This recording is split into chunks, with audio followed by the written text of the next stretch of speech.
Martín, Martín que te protege el audio. Sí, lo ha hecho ya, pero aún no oigo el audio. Sí, pero hazle bien otra vez. ¿Quién? ¿Maya o...? Maya. Si no, quizás Alejandro, tú lo puedes invitar. Yo puedo invitar, porque es que estoy haciendo un directo en esta... Aquí. No sé. Sí, no sé. A ver, un momento. Ahí por Skype, si lo conectas en Skype.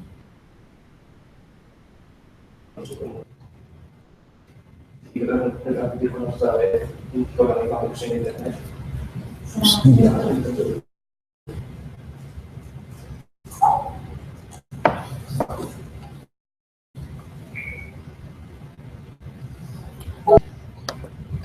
No, no te lo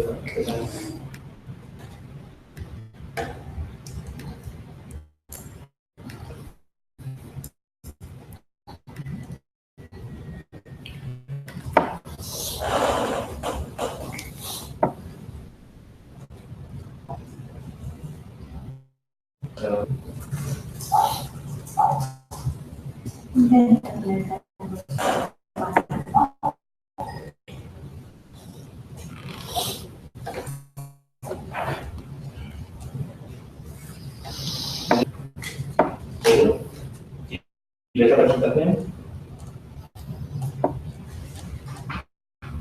Vale. Vale. Pues, vale, entonces ahora voy a poner a grabar. Si quieres para el micro y luego cuando haya preguntas, si quieres preguntar algo, preguntas.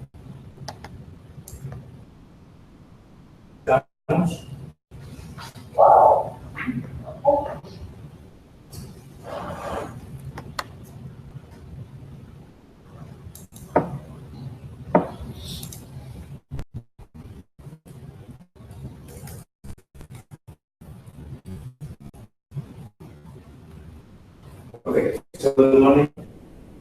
And today I will present for video presentation to Capti, and which will be presented in CVPR this year. And this paper, well, the most important motivations of this paper are that there are several methods have been presented for being able to represent videos. And some of them for proposals to use some technique called VLAB to aggregate different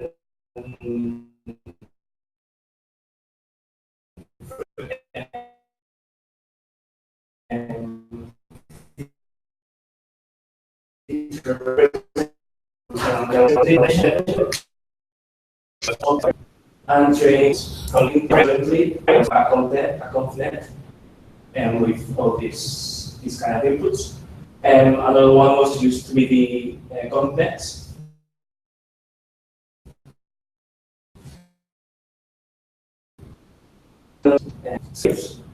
Memory units that are able to capture temporal information also. But the problem is that all of these things have some kind of control. But one does not have any kind of temporal information. It just aggregates different frames that might be from different captured different times, but it just fuses them without taking into account the time. And the most important problem is that it's very computer expensive to calculate the optical flow. And then about the 3D connects, and they usually are only trained for 16 consecutive data, which means that they only work for short.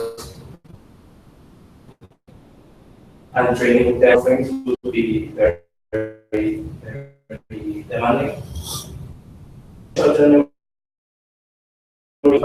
Actually, well, it's said that they only work really well for medium length videos. So their proposal tries to overcome all these.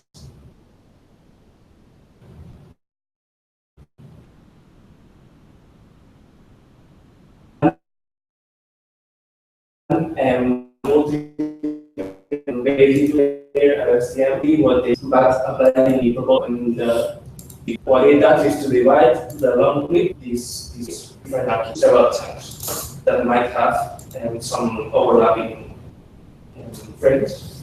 And with these chunks are fed separately into the first layer of the LSTM. Then later you will see a picture of this. And then, one of the benefits of doing this is that you can apply several non-linearities, so consecutive layers of LSTM, but you reduce the computational load because you only use the final output on the final time step of each chunk as the input to the second layer. So you don't use the second step, but just the last one of each chunk. And then another benefit is that it follows the natural layered, let's say, layered understanding of normal videos. So, for example, if it's a birthday party, we can see the actions of blowing candles, cutting cake, and eating cake in this order. So this way of processing it in chunks and this order is more or less aligned to this way of the usual way that it is represented. And the basic unit that they use in the method is the long short-term memory unit. And this is the usual representation of this unit, although the number of inputs can vary sometimes. But this is the one that they use, and it basically has as inputs the feature vector of that precise time step, which in this case will usually be the feature vector. And then the other input will be the hidden state of the previous time step. So the output of the LSTM unit on the previous time step. So what it does is that it takes information calculated previously and adds new information with the new frames. And these units, all of them have these four different input gates.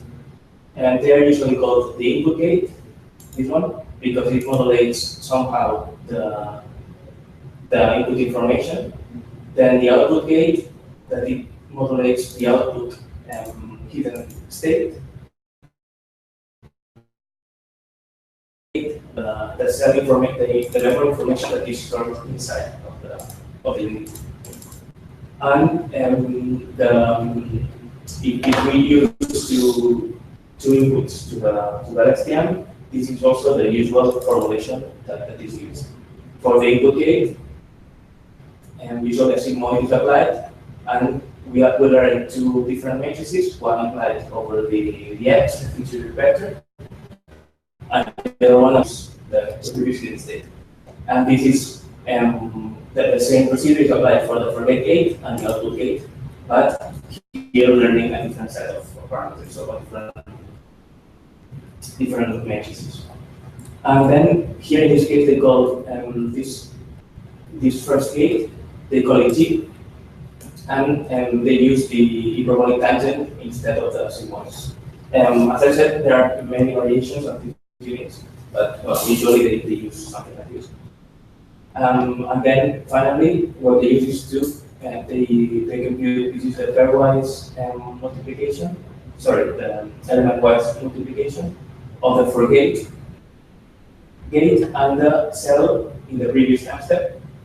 So what is stored in this cell inside the LSTM, and they sum this to the multiplication of the input and the G gate. And finally, they use this C, the output gate, to obtain the final.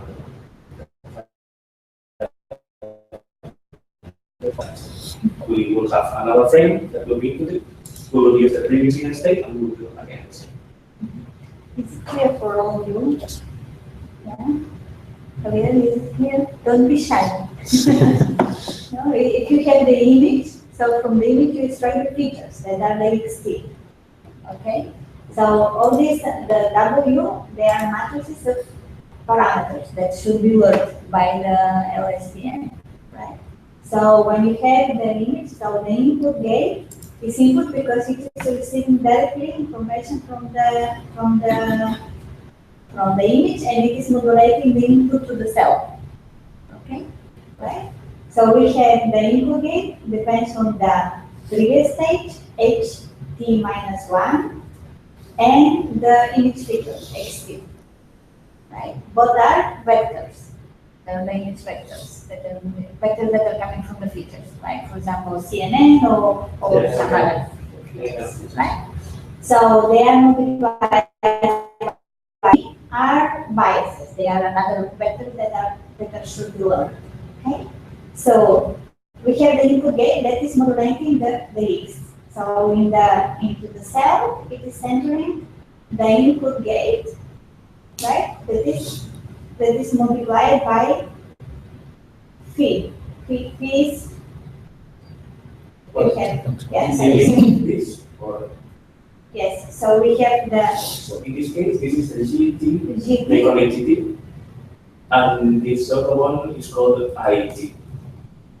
And in this operation is the element-wise product. So, sorry, this one.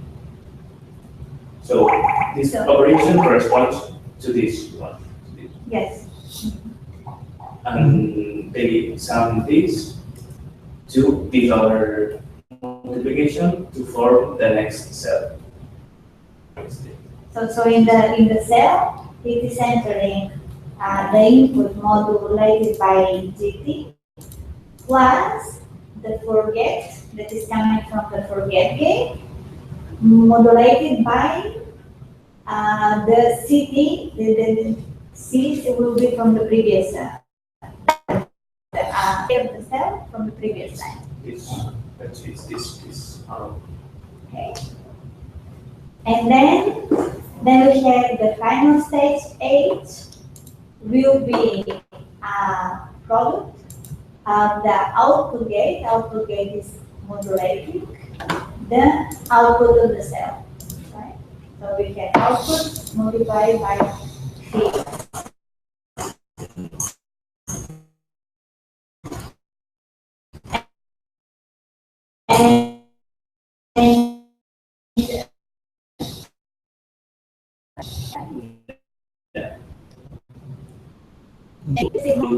For STM on Google Images, you can find several like this, similar to this, but they will have some variation.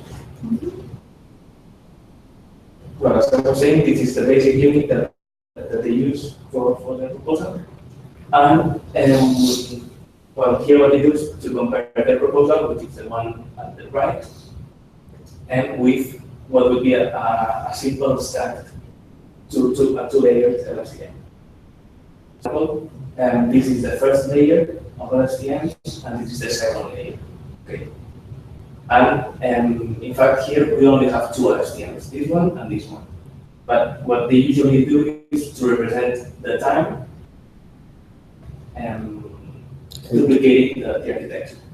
So this is just the input of the first time step, which is applied to the first LSTM and to the second LSTM. Then this is the input of the second time step, which is applied to the very same LSTM, but with a different hidden state. And then to the second LSTM again. So we only have two LSTMs, two layers. So in our case, would be for other frames in the middle. And what they say here, and this is the final hidden state of t equals. Does it represent the red line? Yeah, the red line here is what they are comparing this normal two-layer architecture to their architecture, and they say that in fact when you, for example, the image at t equals 1, in all the time steps will go their case, and they get chunks of data. In this case, a chunk of 3 samples. This is the first time, and the third time is the output of the last. They're getting sample units, so they need to compute less, but the result is even better because it only captures the, let's say, the essence of that chunk of data. And you don't need to get through all the chunks. So here the line is to represent that they need to compute to make less computations. Okay, so they are dividing this in chunk of 3 in this case, and they just use they just feed the output of the last time step to the next data.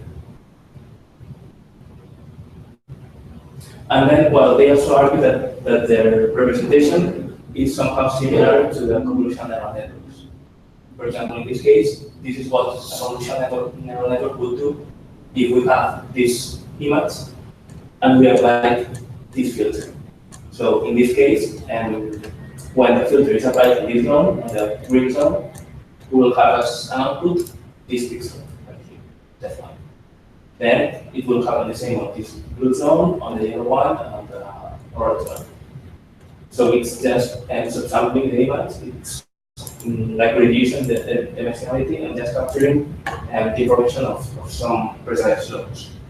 And what they say is that in their case, if we suppose that it is the features of each of the frames from t equals 1 to t equals n or t, then when they apply their first layer to the first chunk, to the yellow chunk, they will obtain just one output.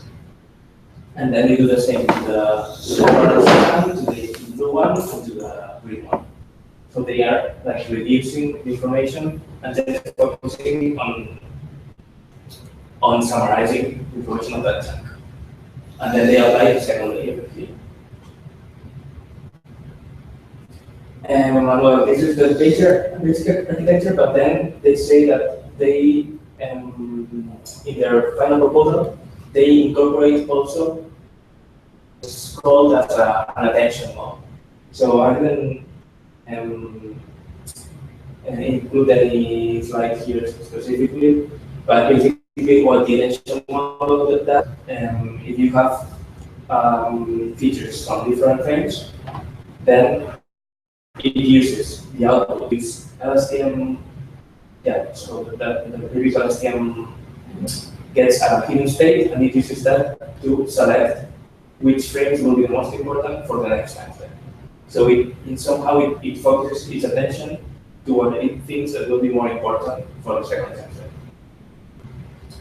And what they do is that they incorporate in their architecture 3 attention models like this. And what this represents their HRNE, their proposal. And what they do is that they introduce an attention model in between the 2 layers, and also an attention model before the final LSTM development. Attention model is spatial or temporal? All of them are temporal. Temporal. First, then weight the different frames. Then the second one, so the output of the chunks, right? Yeah. The chunk, the process chunks. The third one was okay. Well, they don't give details about this. They just say that they use 3 attention models before the first LSTM, one between the 2 LSTMs of the HRNE, and one before the decoder. Attention model is just introducing weights to the frames. That is, if you, for example, if you do an activity that is jumping, so not all the frames are the same, equally important. So you should probably focus when you are up and where you down, right? So the attention model just introduces this weight to the different of the frames. Yeah, for example, if you've got a video where a man is jumping, and the description of the video is that one is a man is jumping, then, for example, when it's going to output the word man, it will probably focus on a frame where the man is clearly visible in the image. But then, when it's going to generate the word jumping, it will focus on a frame where the man is clearly doing the action of jumping. So that's what, in theory, what it should do. It should focus on the frames more useful for generating the next one. So, and when we say focusing is weighting the feature vectors, giving weight, more weight to one some of them, or less weight to others. And well, and they didn't explain this in detail, but what I understand is that they divide, but with this, a lot of times they somehow they create this architecture. And well, about the tests, they apply them. One of them is the Microsoft Video Description Dataset, which is composed of videos from YouTube and short clips. And here you can see some examples of them. And then the other one is a Montreal Video Annotation Dataset, which is from movies. So we have short videos of movies. And in this case, in fact, well, we have been working with these two datasets, and each of them has a different problem. Let's say the first one, most of the sentences are quite simple and quite generic. So from the one side, it is good because it is easy to obtain relatively high scores, but then when we want to do it very well, it's difficult to get up very high. And on the second one, the problem is that in most of the cases, the description is too precise, and it to account things that just looking at the images you cannot. For example, here in the first one, it says someone sits on her roommate's bed. So you can see that someone, but who knows that that's her roommate's bed? Putting something in his car, but you cannot. Well, usually maybe you will not describe the license plate. So it's difficult in that sense. And well, they apply first some tests just using features on frame level. So in this case, we just want to compare the methods without taking into account different kinds of features. And from this point of view, you can see that well, the two most important measures that are used in this case are called Meteor and LE. So this LE, when considering set of four consecutive words. So this is the most important columns are this one and this one. Maybe Matt can say what is Meteor and what are LE? Yeah, well, and what it does is, well, I don't have an example, but what it does is to compare. If we have a ground truth sentence and the sentence predicted by the model, what it does is to compare n-grams. An n-gram is a set of n consecutive words. So if we're comparing 4 grams, which would be to compute the 4, and we get the four first words, and we check if they appear exactly as they are reference sentence. We then get the next 4 consecutive words, and we compare again if they appear in the reference. So we just count that appear in the ground truth and in the predicted sentence. And for the Meteor, it does something similar, but at the same time, it uses some information about synonyms and about the similar words. So I'm not sure about the details of it, but I suppose that if it says pool or swimming pool, the score should be similar. I mean, that case, and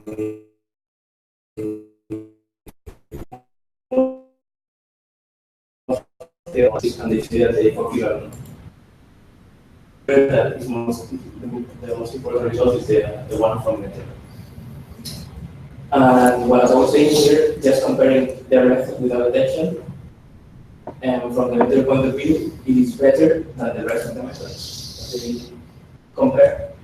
And if they are the attention mechanisms, it's even better, improves more. But well, we must also say that although it's not as good as the Meteor one, the LE it looks like in this case, it's not as good as that other method, the PR method. And then they also compare the same, but using all the kind of features that the authors use in their respective papers. In their case, they only use features exactly from Kubernetes. But for example, in this paper, they use features from the EGGNet, concatenated with features from the network, which is a 3D network that computes several frames at the same time. And in this other case, they use the AlexNet, for example. And well, although we could say that their features are less powerful than if we add 3D features, we can see that even being less powerful, having the attention model, with respect to Meteor, it's even better than the rest of them. It's still better. But if we compare them, that is far below them. So what is just a detail that I'm not sure how important it is. We should check some sentences and compare if it's really important. But although the idea is good, I think it's not so better compared to the rest. The final improvement is 0.5. Yeah. But well, probably if they use 3D features, if they don't attain 3D features to their model, I suppose that they improve the result. I suppose. And just in Meteor, because in Blend it's 6 points below. And there it's better to use the Google Net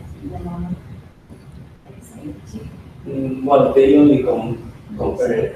They only use features, don't compare it to them. Because what they focus on their architecture and not on the kind of features. And well, they apply the same comparison, but on the data set of some movies. Well, here they only report the Meteor. I don't know why, but they just implemented it. And well, in this case, it looks like it's well 1 point better than the second approach. And considering that this data set is so difficult, so I suppose that point is pretty nice. And well, here you can see some examples. I don't know if you will be able to see it over there. But well, they compare the ground, which is the third line, without attention, the first one, and their model with attention is the middle line. And for example, on the video of the dog, the one who thinks a dog is swimming in a pool, their model without attention says that a man is swimming in the water. And if they have attention, it's a dog is swimming. And then another example is the one in the middle right, that the one who thinks a mango is being sliced. Their model says a person is preparing an egg, and when they have attention, it's a woman is peeling a mango. So, and well, here in these examples, we can say also that the attention seems to help very much, but we cannot say that. Well, if we don't have any other comparison, we cannot say that their method per se is better than the other ones. And what some conclusions? Some conclusions of the authors is that, well, they say that their model reduces the length of the information flow and exploits the temporal structure. And then they are able to apply more non-linearities and flexibility than normal STMs. And they exploit the transitions of the videos with multiple granularities. So as we said, they use different chunks and then they process them on a higher level, and those are the granularities. And well, my conclusion is it's a good method, it's simple but good. But as I was saying before, more reliable, and it's not. I don't know if it's if it's that the method is that good if we compare taking into account that method. So as we said in the table. Also, I suppose that they could test adding different additional features like see 3D features and to compare more fairly with other methods that are using them. And also maybe it would be helpful to HRNE, so doing the same but on the backward, so using backward information from the last frame to the first one. And also, well, given that they compare their method to the CNNs, I don't know, but maybe it would be worth applying like some temporal max pooling or some operation like the inceptions layers that are applied to the Google. Maybe there would be some possibility of applying this kind of operations and improving the result. And that's it.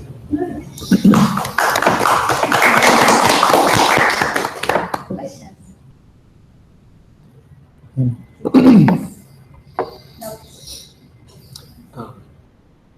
About the LSTM, what are the initial values of the cell and the base?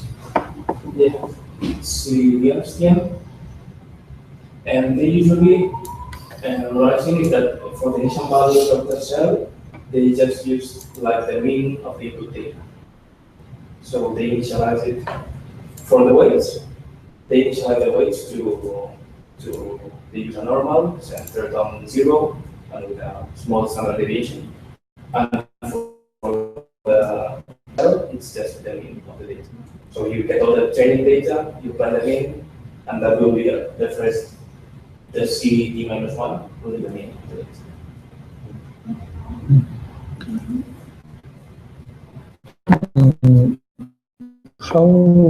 I have some questions.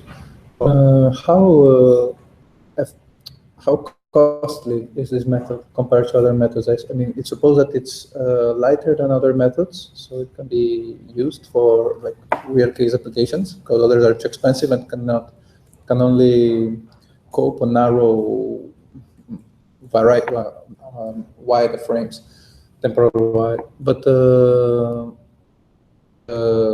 big improvement in this in this area, like. Yeah, well, they say that it's less expensive than other methods, but they don't give details about that. Okay. So I would like to know also if it's really less expensive, or because from the one side, well, they on the one hand they use just the output of the last element of each chunk to the second layer, but they also apply chunks with a stride, with an overlapping stride. So at the same time, they are processing the same image several times. So I don't know until which extent it's really less expensive. I don't know. And the other thing is, how long are usually the frames that the video shots, and what is the frame rate? I understand that they're taking a video in this case, and they're separating different frames of the video. Then they are taking which frames are the most like relevant ones to do the we call it the attention. But how many? What is the distance between the video frames that they take? Yeah, well, they check in all these data sets, the videos are pretty short. Okay. Maybe just 1 or 2 minutes at most. And what they say is that they just use the first 160 frames of the video. If they have more, they just discard them, and if they have less, they pack them with zeros. Okay. So they take the 160, but the first 160 frames are just raw. Yeah. And then about the attention mode, it's not, well, they don't weight the frames directly, but they are dynamically weighted. So when it's time step, I couldn't wrote it here, but in fact, there should be, I don't know where do they get it from, for the attention mode, there usually is the output from one LSTM, the state, is inputted. This is a Yeah, I don't have to. no, right on the web. Oh, okay, okay. Yeah. But nobody will be able to see. Okay. No problem. Well, I'm sorry, Maya and Stefania, but you will know. They can see it later. No, it's interesting. So this is how we work.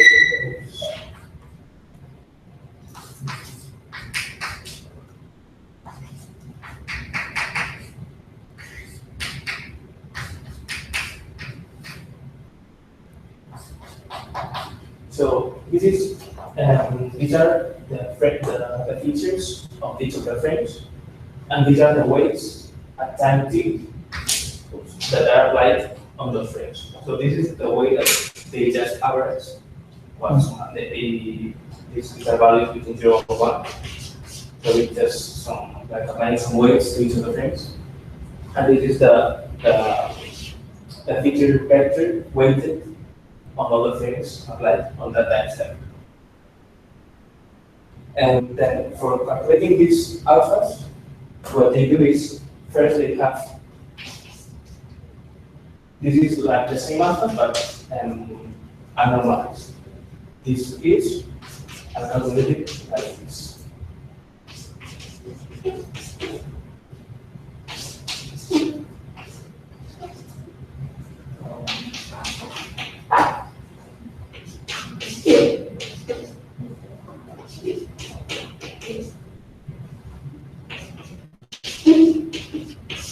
So as you can see here, they have, similar to the LSTM, they have these two matrices that are parameters that have to be learned. And then these values also. So these are the different parameters that they learn for that precise attention model. And this is the, as I said before, it's the features of one frame. And then this is the hidden state of an LSTM at the previous step. So in their architecture, I don't know which of the LSTMs they use as that term, but they don't specify it. But this is the output of an LSTM. So they just apply the global attention, that is this symbol that they set in the LSTM, and this is another learnable parameters. So they get these unnormalized ease, and they just apply it as softmax, like this.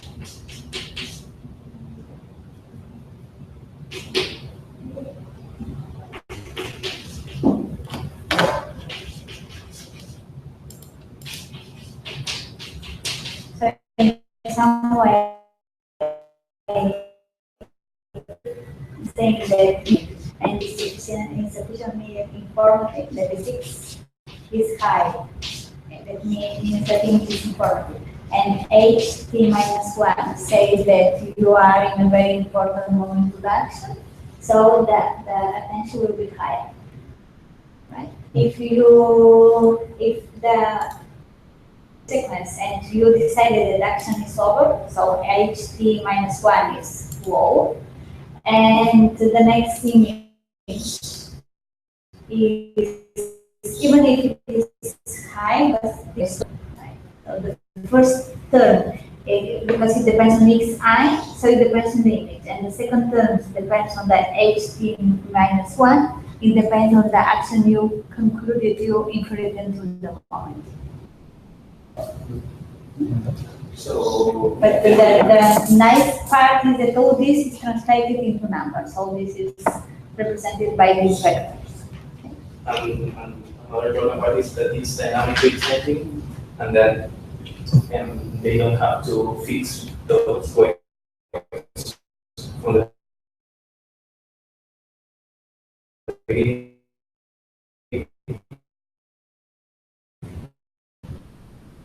Which are one that Just I mentioned. depending on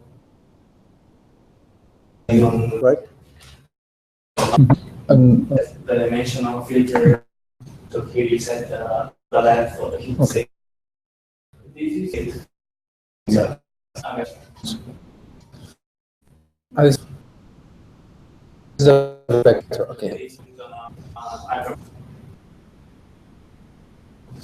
The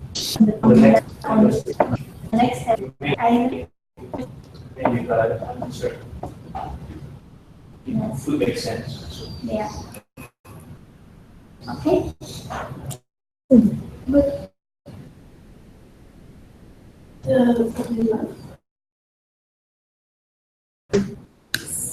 So, the scene is playing again in the yeah, so hence it represents of the LSTM. of their LSTM of their 8 RNA. So they say that they apply 2 layers, apply over the chunks separately, and they call the chunks. So they divide the data in chunks. In sublinks. Yeah.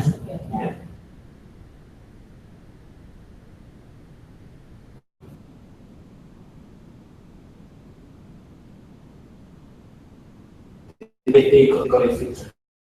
Once they apply this to one chunk, like so it's like this. They apply it to all the chunk, to all the frames in that chunk, and then they just get one. On the second layer, we set the second layer. So it's like this. But when there are many, so the one is just one considered as a one vector. The one in the middle. Yeah, but this is applied temporally. So if the first is time equals 1, time equals 2, time equals 3.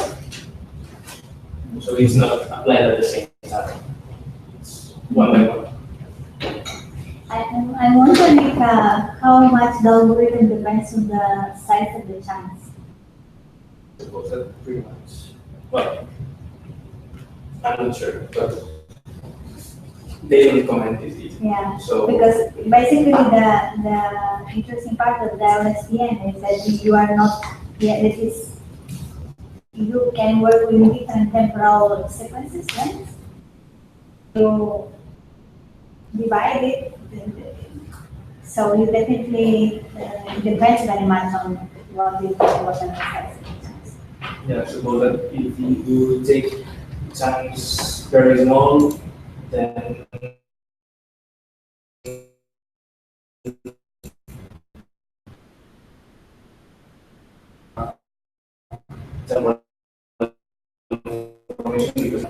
Behind the proper LSTM is giving you the size of the chunks. so you mean that The same way as the attention model is the negative is variable, right?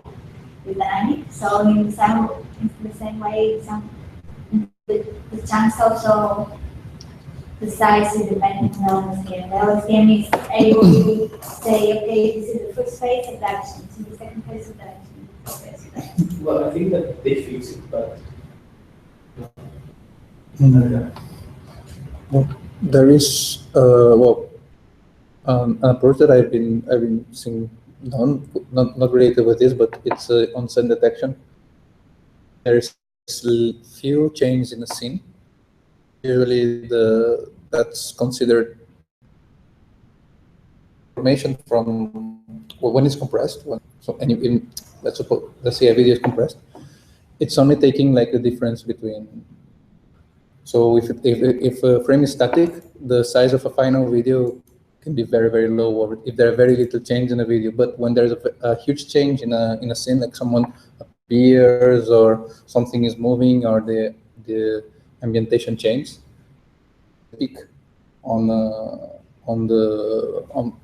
data. Mm-hmm. So maybe the size of the chunks can be determined by this variation on the inside the scene. So let's say, for example, if nothing is changing inside the scene, then that's considered like the same chunk. And if something goes differently suddenly, then that can be considered another chunk. I don't know, that's just Yeah, maybe you can just use the differences on the features, Mhm. on the feature vectors. yeah. Oh, If they're yes. very different, Yeah. Also, When they say the stack at the LSTM, do they mean multi-layer LSTM? It's just- Right? in this case, it's just a two-layer. Yeah.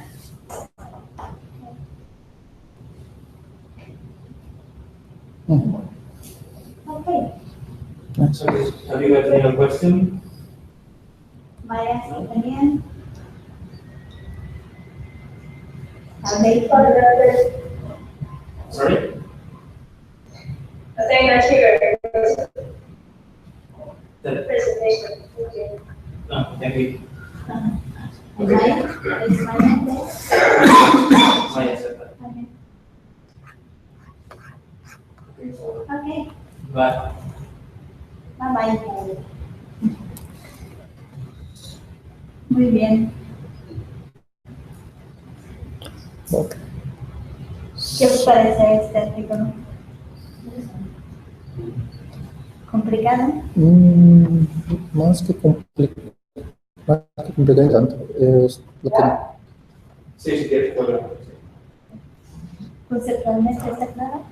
sí, cuando nosotros estamos trabajando con vídeo ahora mismo, pues es la cosa. O sea, Bueno, secuencias, tenemos secuencias. Sí, o sea, sí, si tenemos- sí, tenemos. A ver, marca está